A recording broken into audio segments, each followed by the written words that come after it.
Guys, malapit na talaga ang Pasko. I can feel the weather outside. It's so cold. And I can feel the snow outside. It's so refreshing. Kumain na ba yan? Kain ka muna, Ay, te. te, nasa Pilipinas ka kaya? Wala kayang snow dito. Malimig na tubig, oo, sa rep. Pero snow?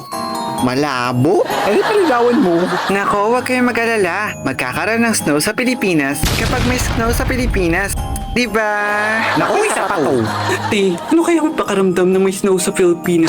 How it feels to the bone, to the skin, to the tissue, to the cells, to the body system of our system. Yes! Aba malay ko, te. Anong pakiramdam ng may snow sa Pilipinas? Malamig, alangan naman mainit. At kung gusto mong ma-feel yung lamig this Christmas at snow, pumunta ka sa rep nyo, buksan mo, tapos isara mo. Tingnan ko lang kung hindi ka manginig sa alabig. At yung singit mo. Go! Ako, te, ikaw na lang kaya. Tandamay mo pa ako. Alam nyo guys, nakakamiss yung Halloween, no? Ang bilis ng oras. Oo nga, time pass. Bakit naman, te? Huwag mong sabihin, gusto mo na naman mag-costume ng utang for a day. Ay nako, hindi na pala kailangan. Ikaw na yan eh. Anong ako na yun? Hindi, namimiss ko yung Halloween kasi dahil sa candy, hindi pa kasi ako nakakatanggap nun eh. Yung chocolate flavor sana na may peanut sa gitna. Ano bang ginawa mo ng Halloween? Nako Emma, huwag ka magalala. Malapit na ang Halloween. Makakatanggap ka na nun. Talaga? Totoo ba yan? Ang saya naman. Ay, te, tapos na kayong Halloween. Last month pa kaya yun? Anong gusto mo ibabalik mo yung time? Yung time na mahal niya pa ako. Yung time na kailangan niya pa ako. Yung time na ako lang yung kailangan niya. Yung time na kailangan niya ako. Ano ba to, te? Drama o parody? Ewan ko, te, para naiba na natin yung storya.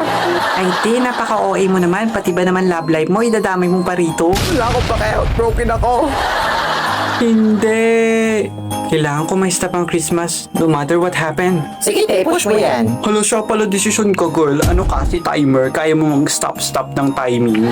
Matagal. Anong gagawin ko? Kailangan hindi mangyari ang Christmas. Pero what if kuhanin ko na lang kaya sa kanila ang Christmas?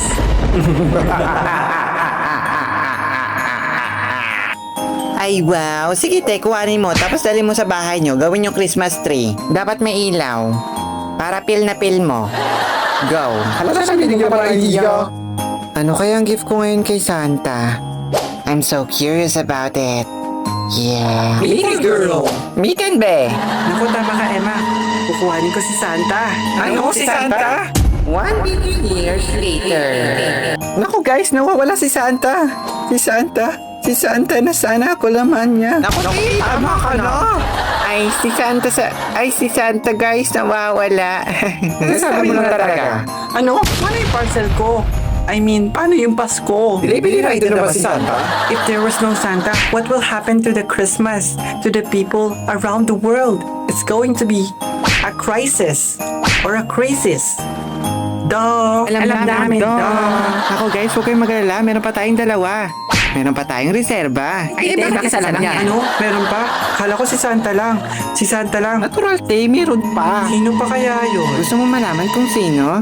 Sino pa ba? Eddie Jose Marichan at si Maria Carey. Sino si Maria Carey? Baka si Maria Carey. Guys, huwag kayong maglala.